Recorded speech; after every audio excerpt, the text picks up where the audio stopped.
শংকৰ হে গুৰু মোৰ প্ৰিয়তম আত্মা হৰি শংকৰত বিনে নাহি আন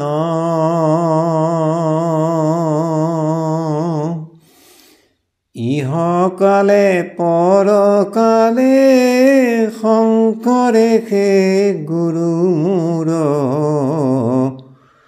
শংকৰক স্মৰি যাওক প্ৰাণ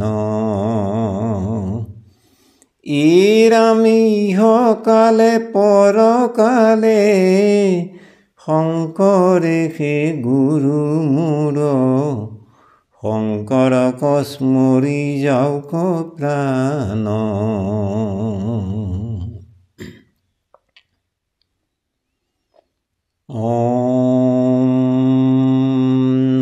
নমো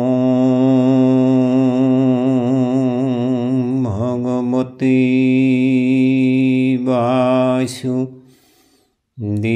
বাসুদেৱায়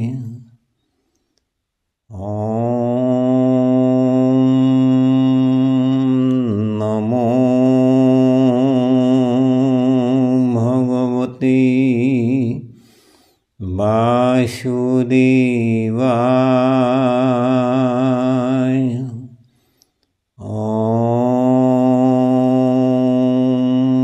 নমো ভগৱতে বাসুদেৱায়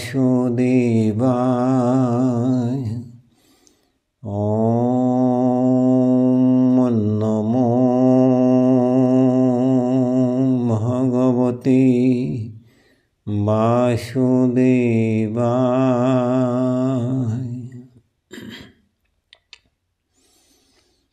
জন্মাদ্যস্য য়তোऽন্বয়াদিতরস্বার্থে সবিঘ্নস্বরাৎ তেনে ব্রহ্মহৃদায় আদিকবয়ে মুহ্যন্তি যচ্ছুরয়ঃ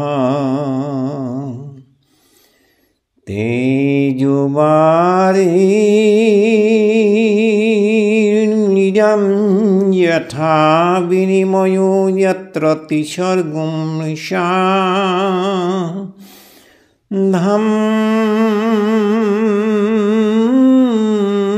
ধাম্নাসেন সদা নিরষ্টকুহকম শৈত্যম পরম ধীমহি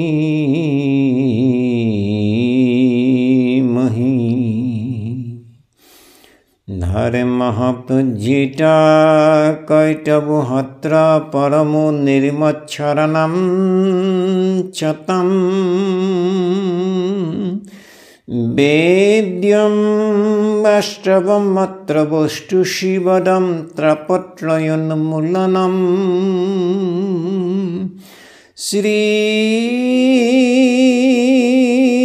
শ্রীমদ্ভগবতে মহামুনিকৃতে কিং বা পুরৈরীশ্বরঃ যদ্দুহিদব্যরোধ্যতে যত্র কৃতিবিশ্বস্যভিতৎক্ষণাৎ নিগমকল্পতরুর্গলিतं ফলম সুখমুখাদমৃতদ্রবসংযুতম পিবত ভাগবতম রছমালয়ম মুহুরহুরসিকা ভুবি ভাবুকা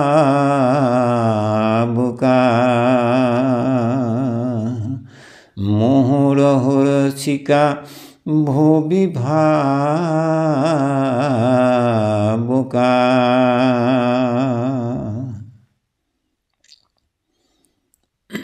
কৃষ্ণ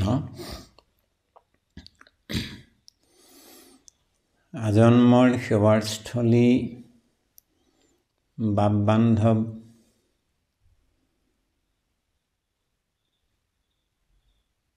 প্ৰভু সমস্ত আই মাতৃবৃন্দ, আপনা সব ঈশ্বৰ কৃষ্ণ ভগৱন্ত বস্তুৰ একান্ত সেৱক সাধু সন্ত মহামহন্ত আপোনাসৱক আমি মহামূঢ়মতী মাথো আপোনাসৱৰ দুখানি পদপংকজত সেৱাৰ ভাৱনাৰে আমি দুই এটি কথা আগবঢ়াবৰ প্ৰয়াস কৰা হৈছে। ইয়াকো কৰিবলৈ যাওঁতে আমাৰ কায় মন বাক্য অনেক ছিদ্ৰ হ'ব পাৰে। আপোনাসৱে কৃপালু গুণত উপবিষ্ট হৈ আমাৰ দায় মাৰ্জনা কৰিব বুলি সবাৰো চৰণত আমি ভক্তিভৰা সেৱা নিবেদন কৰা হৈছে। প্ৰভু সমস্ত আই মাতৃবৃন্দ,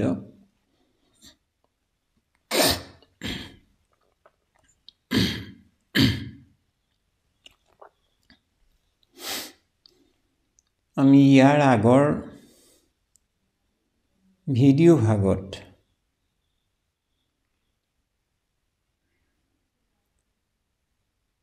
সমস্ত ঋষিমুনিসকলক উদ্দেশ্যি কৃষ্ণ দ্বৈপায়ন মহামুনি ব্যাসদেৱে চাৰিভাগ বস্তুক প্ৰশংসা আগবঢ়াই গ'ল।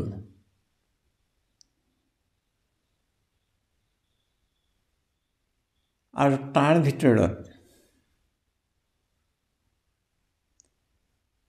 আইসকলক তিৰোতাসকলক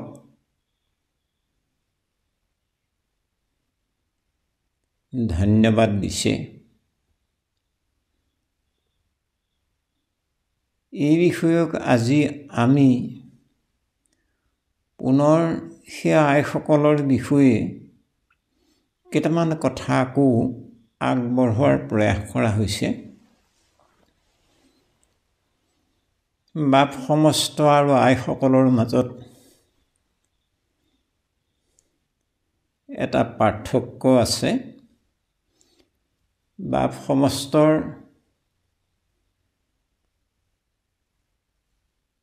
এজন আপুনি আমি সমস্তজনেই মানৱ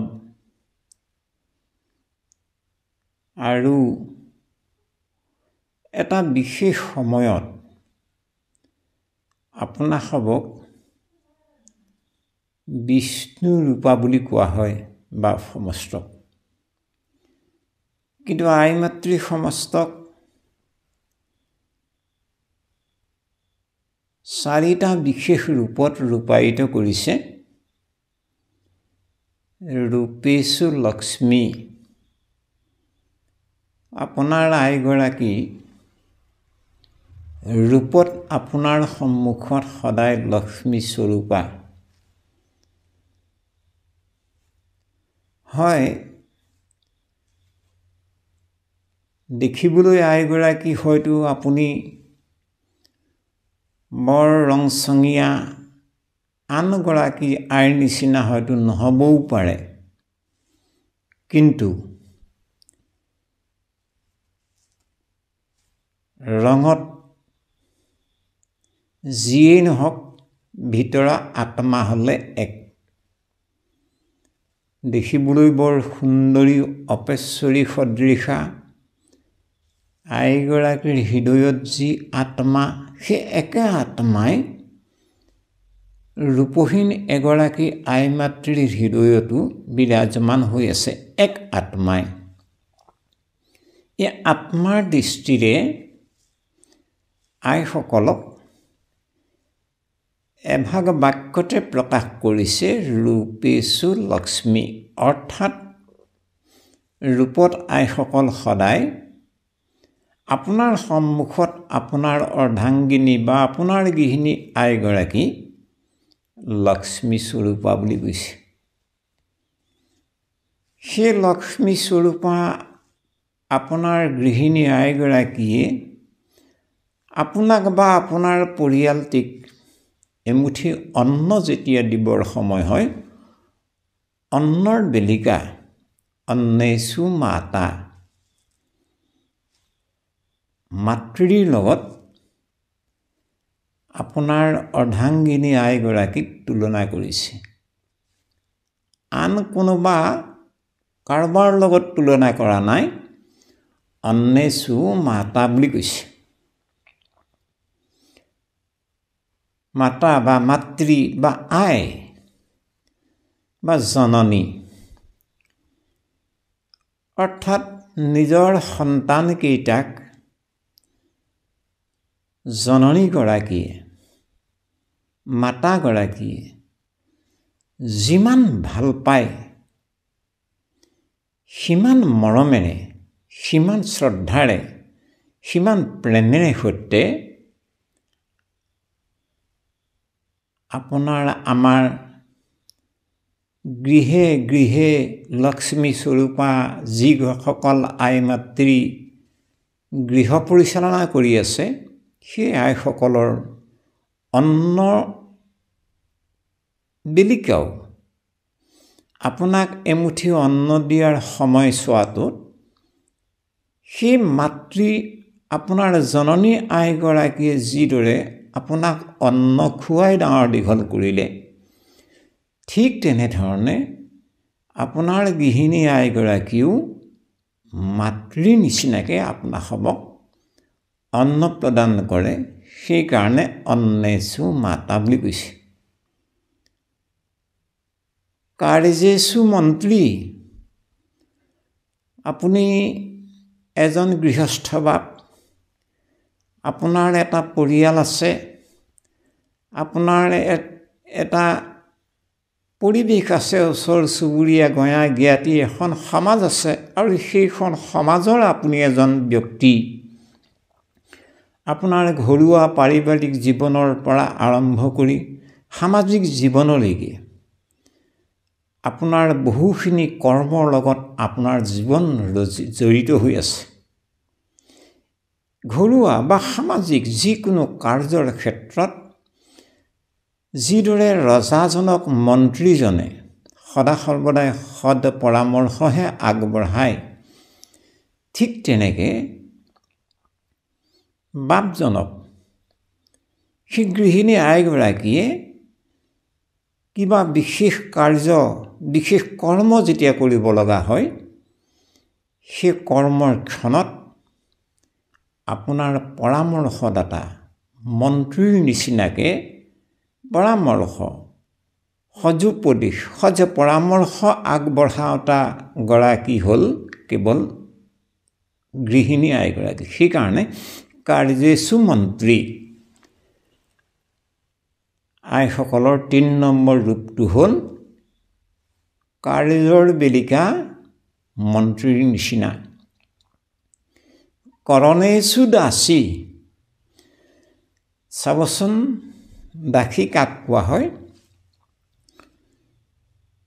এখন ঘৰত দাস থাকে, দাসী থাকে, সেই দাস দাসীসকলে কেনেকৈ সেই ঘৰখনৰ সেৱা আগবঢ়ায়, সেই ঘৰখনৰ মালিক বা গৰাকীজনে যি কৰিবলৈ কয়, সেই দাস বা দাসীসকলে সেইমতেই কামবোৰ কৰিব পাৰে বা কৰে।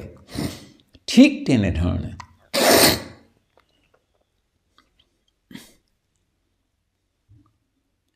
কৰণেষু দাসী, অৰ্থাৎ আপোনাৰ গৃহাগত আইগৰাকীও সেই গৃহস্থ বাপজনে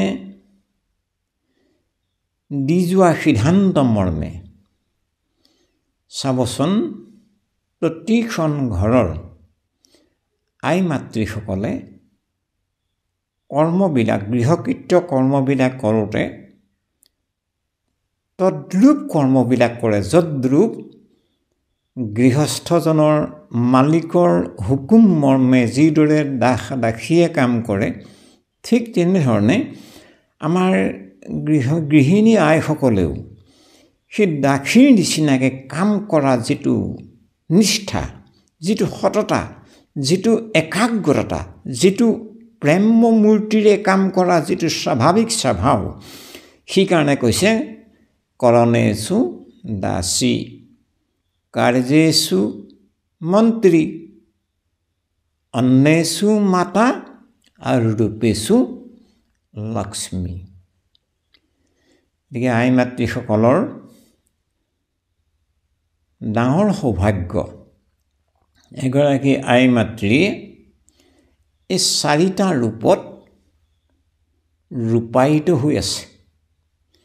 এই 4টা ৰূপৰ মাধ্যমেদিয়ে এখন ঘৰ পৰিচালনা কৰি থাকে। এখন গৃহস্থ ঘৰৰ ভাই ভাতৃ, ভা ভতিজা, ল'ৰা ছোৱালী, স্বামী বৰ্জনা আদি এটা পৰিয়ালৰ মাজৰ এগৰাকী গৃহিণী আই মূল চালিকা শক্তি। এই মূল চালিকা শক্তি যিদৰে পাণ্ডৱসকলৰ চালিকা শক্তি আছিল দ্ৰৌপদী, ঠিক তেনেকৈ আমাৰ প্ৰত্যেকখন গৃহস্থী, গৃহ সংসাৰৰ প্ৰত্যেকখন গৃহস্থৰ, প্ৰত্যেকজন গৃহস্থ বাপৰ গৃহত লক্ষ্মীৰ নিচিনাকৈ বিৰাজমান হৈ থকা আই মাতৃসকলেও গোটেই গৃহাগত সমস্ত কৰ্ম পৰিচালনা কৰাৰ মূল দায়িত্বটো গৃহিণী আইগৰাকীৰ থাকে কাৰণে সেই দ্ৰৌপদীৰ নিচিনাকৈ কাম কৰে কাৰণে গৃহিণী আইক কোৱা হয় চালিকা শক্তি এখন ঘৰৰ। এতিয়া আমাৰ সততে এগৰাকী আই মাতৃয়ে এখন ঘৰ ধৰি ৰাখিব পাৰে আৰু এখন ঘৰ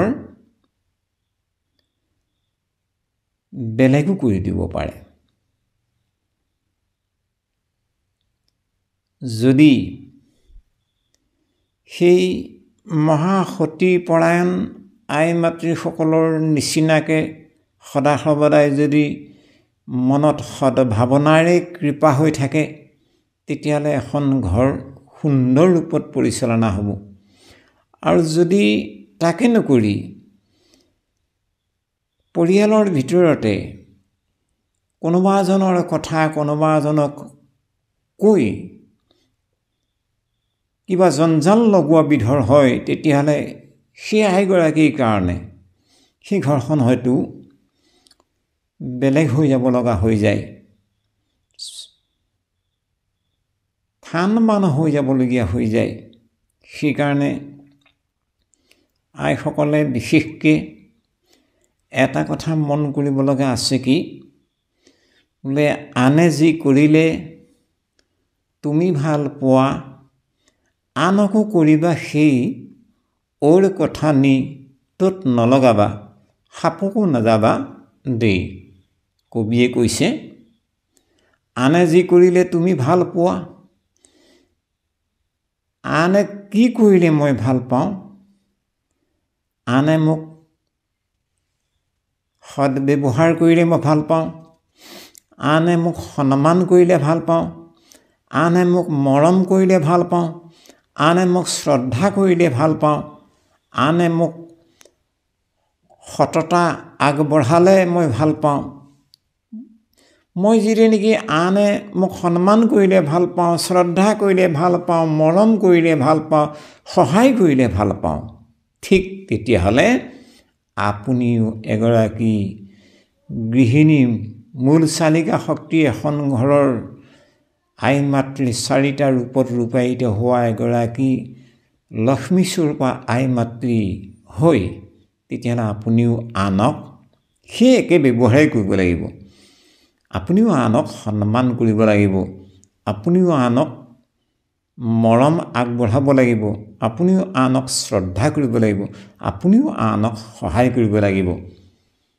নিশ্চয় আপোনাকো সমীপৱৰ্তী আনসকলে তেনেধৰণেই মৰম সেৱা আগবঢ়াব।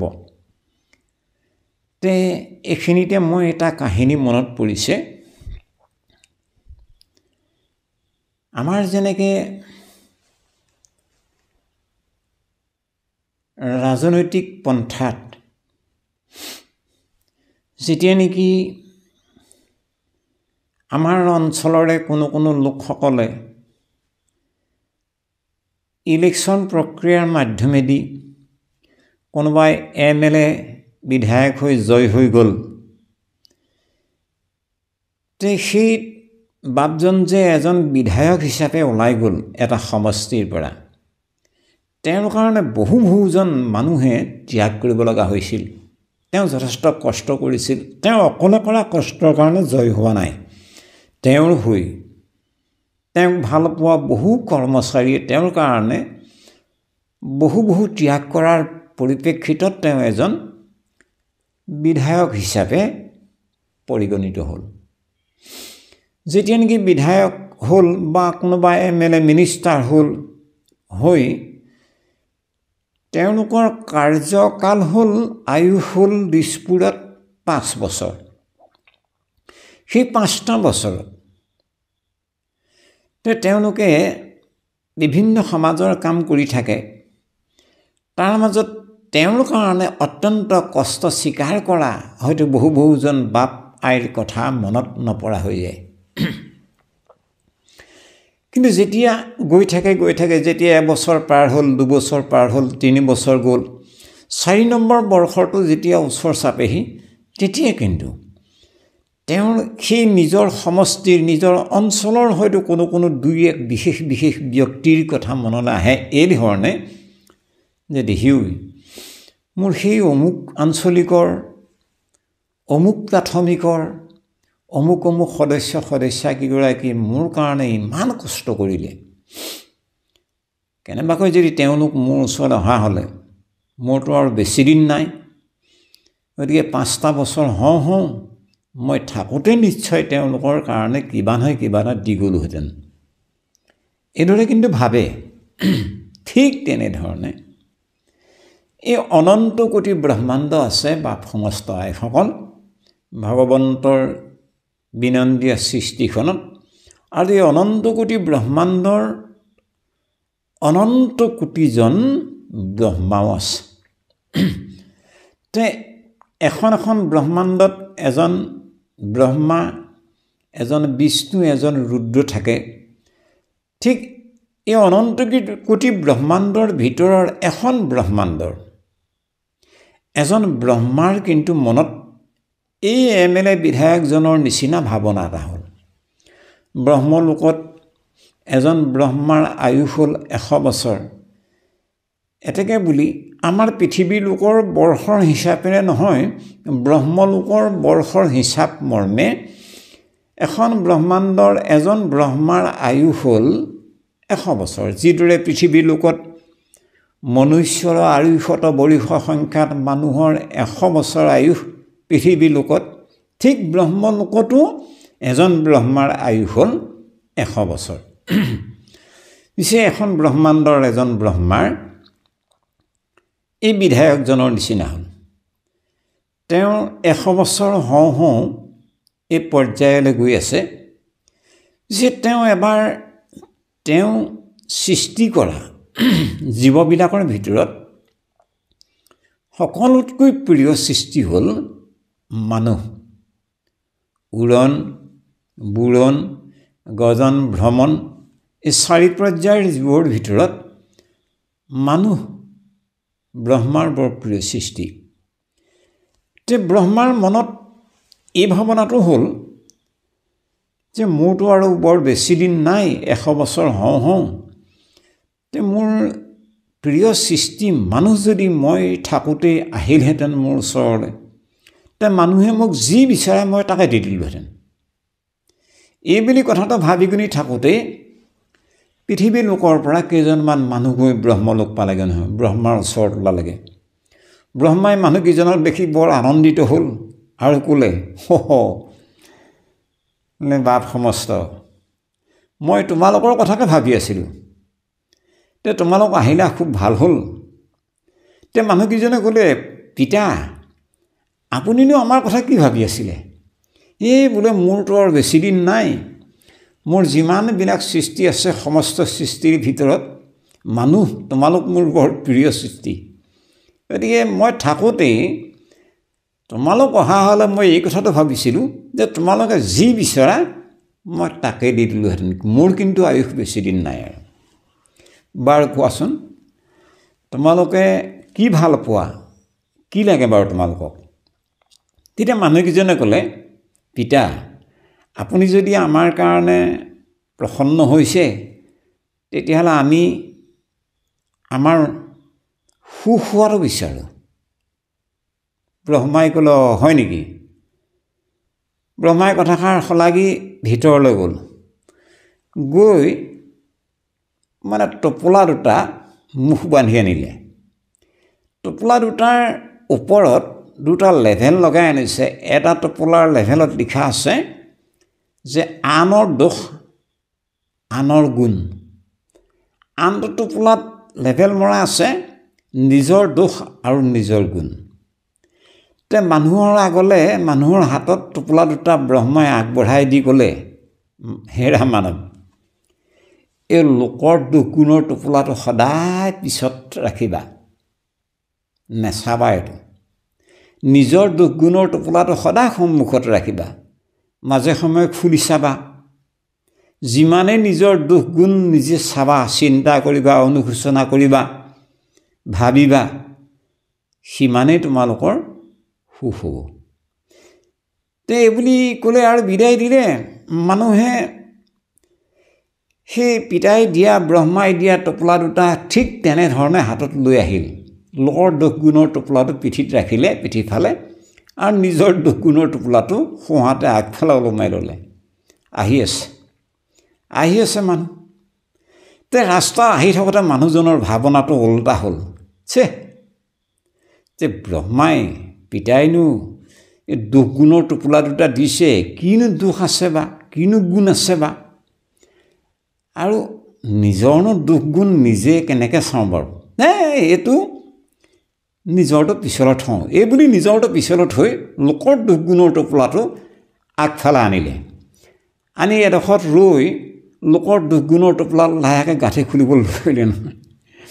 গাঁঠি খুলি চালে, চোৱাৰ লগে লগে দেখিলোঁ, আমাৰ ওচৰতে যে অমুকা, তাৰ এইটো কথা, এই অমুকি যে, মই ক'ত সাৰিব তাই, মই এতিয়া গম পালোঁ নহয়। এই ধৰণে মানে মানুহে সেইদিন ধৰি তেতিয়াৰ পৰা আজিকো পৰ্যন্ত কেৱল লোকৰ দুখ গুণৰ চৰ্চা কৰাটো মানুহৰ স্বাভাৱিক স্বভাৱলৈ পৰিৱৰ্তন হৈ গ'ল। আমি নিজে নিজৰ দুখ গুণ বিচাৰ নকৰোঁ, কেৱল লোকৰ দুখ গুণতহে আমি ব্যস্ত থাকোঁ। যাৰ কাৰণে নেকি যে আমি এখন ঘৰ, সোণৰ এখন মানে গৃহ, বৈকুণ্ঠ সদৃশ এখন গৃহ হৈ থকা স্বত্তেও সেই গৃহখনত আমি যে পৰিয়ালৰ মাজতে আনৰ দুখ গুণৰ কথাত আমি বেছিকৈ লাগি থাকোঁ, নিজৰ দুখ গুণৰ কথা যে আমি বিশ্লেষণ নকৰোঁ, অনুভৱ নকৰোঁ, চিন্তা নকৰোঁ, যাৰ কাৰণে নেকি আমাৰ সোণৰ সংসাৰখন অসাৰ হৈ যাব লগা হয়। প্ৰভু সমস্ত আই মাতৃবৃন্দ, যে আমি আপোনাসৱৰ এভাগ কাহিনীৰ আধাৰতে এই কথাখিনি যদিও আমি কৈছোঁ, আৰু যদিও বা এভাগ কাহিনীহে হয়, তথাপিতো ইয়াতে আমাৰ নৈতিকতা নিহিত হৈ আছে আধ্যাত্মিকতা। গতিকে আধ্যাত্মিক কথা এইটোৱেই, অধ্যাত্ম জ্ঞাননি তত্ত্বম তত্ত্বজ্ঞানাৎ তদৰ্শনম এতজ জ্ঞানম ইতি প্ৰোক্তম অজ্ঞানম য়দতন্যথা। অৰ্থাৎ আধ্যাত্মিক জ্ঞান মানে এনেকুৱা নহয় যে ভাগৱতত থকা, বেদত থকা, কোনোবা সৎগ্ৰন্থ শাস্ত্ৰত থকা কথাবোৰহে আধ্যাত্মিক জ্ঞান, সেইটো কথা নহয়। সেইসমূহতো আধ্যাত্মিক জ্ঞান নহয়েই। কিন্তু আপোনাৰ মোৰ বাস্তৱ জীৱনত দিয়কচোন, মানুহ মাত্ৰেই দোষ আৰু গুণ থাকিবই। এই দোষ আৰু গুণেৰে পৰিপূৰ্ণ হৈ থকা প্ৰত্যেকজন মানুহৰ জীৱনত, প্ৰত্যেকজনৰ লগত বহু বহু দোষৰ মাজতো কিবা নহয় কিবা এটা ভাল গুণ আছে।